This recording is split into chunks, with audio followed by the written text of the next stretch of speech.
En el método manual de medición, el nivel de presión arterial se determina a través de ruidos que se producen cuando la sangre comienza a fluir a través de la arteria braquial al abrir la válvula de la pera de insuflación. Estos se conocen con el nombre de ruidos de Korotkov. A medida que la presión del manguito va disminuyendo, las características de los ruidos van cambiando hasta que desaparecen cuando la presión ejercida por el manguito es menor a la presión dentro de la arteria.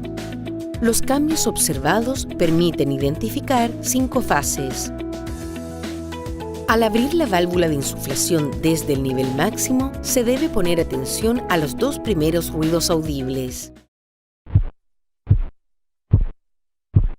Estos sonidos corresponden a la fase 1 de los ruidos de Korotkov e indican la presión sistólica para adultos y niños.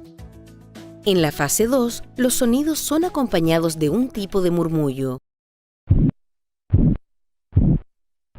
En la fase 3, el murmullo desaparece dando paso a un sonido más nítido y de mayor intensidad. La fase 4 va acompañada de un claro ensordecimiento del ruido, es decir, baja de tono y de intensidad y se corresponde con la presión arterial diastólica en niños y aproximadamente el 20% de las embarazadas. Finalmente, en la fase 5, desaparecen todos los sonidos y se corresponde con la identificación de la presión arterial diastólica en adultos.